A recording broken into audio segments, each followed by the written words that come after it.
Trak-treyler atrofida yetarli masofa saqlash. Nega masofa boshqaruvi muhim?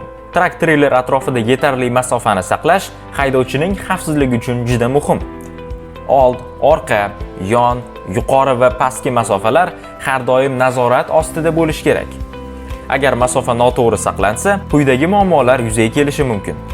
Baxtsiz hodisalar, orqadagi yoki yon tomondagi transport vositalari bilan to'qnashuv, past joylarda muammo, ko'prik yoki o't joylarda yetarli balandlik bo'lmasa, yuk mashinasi tiqilib qolishi, yo'lda qolib ketish, yo'lda chuqurliklar yoki notekis yuzalar bo'lsa, trak-treyler osilib qolishi yoki to'xtab qolishi mumkin. Harakatlanishda qiyinchilik, to'g'ri masofa saqlanmasa, burilishlar yoki yo'l sharoitlariga moslashish qiyin bo'ladi. Oldinda yetarli masofa saqlash. Trak-treyler oldidagi masofa eng muhim va nazorat qilish eng oson bo'lgan hududdir. 40 mph dan past tezlikda harakatlanayotganda har 10 fit uzunlik uchun kamida 1 soniya masofa qoldirish kerak. Tezlik oshganda to'xtash masofasi uzoqlashgani sababli qo'shimcha 1 soniya masofa qo'shish lozim. Oradagi masofani tekshirish uchun yo'l belgisi yoki ko'prik kabi doimiy obyektni tanlang. Oldingizdagi transport vositasi ushbu obyekt yonidan o'tganda sanashni boshlang. Siz ham shu obyektga yetib kelganingizda sanashni to'xtating. Agar vaqt juda qisqa bo'lsa, oldingi mashina bilan oraliq masofani oshiring. Quyidagi sharoitlarda qo'shimcha masofa qoldiring. Yuqori tezlikda harakatlanayotganda, oldinda e'tiborsiz yoki mast holatda haydab ketayotgan haydovchi bo'lsa, ob-havo yomon bo'lsa, yomg'ir, muz yoki tuman sharoitida yo'l sirpanchiq bo'lishi mumkin.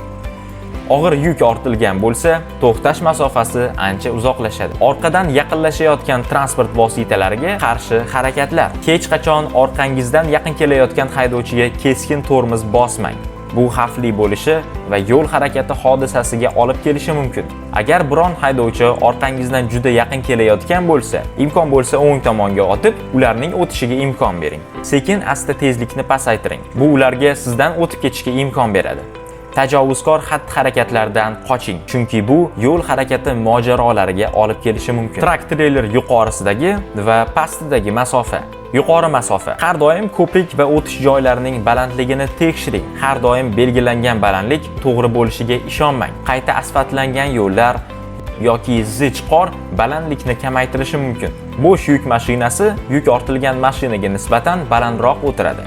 Bu esa balandlik talablarini o'zgartirishi mumkin. To'liq yuklangan yuk mashinasi pastroq balandlikka ega bo'ladi. Bu ba'zi yo'l yuzalarini xavfli qiladi. Yo'l chetlari, temir yo'l kesishmalari, tuproqli yo'llar va asfaltlanmagan joylar trak-treyler ostki qismini qoqib olishga yoki ilgak mexanizmini shikastlanishiga olib kelishi mumkin. Har doim sekin va ehtiyotkorlik bilan harakatlaning. To'satdan harakat trak-treyler osilib qolishiga sabab bo'lishi mumkin. Yon masofani saqlash. Trak-treyler harakat chizig'ining katta qismini egallaydi. Yo'lning markaziy chizig'iga juda yaqin kelishdan saqlaning. Yo'l chetiga juda yaqin yurish ham xavfli.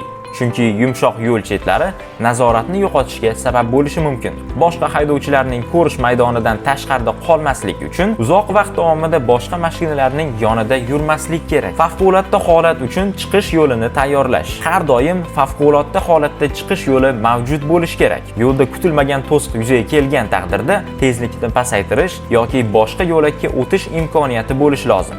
Trak-treylerning kamida bir tomoni ochiq bo'lsa, favqulodda vaziyatlarda yaxshi reaksiya berish oson bo'ladi.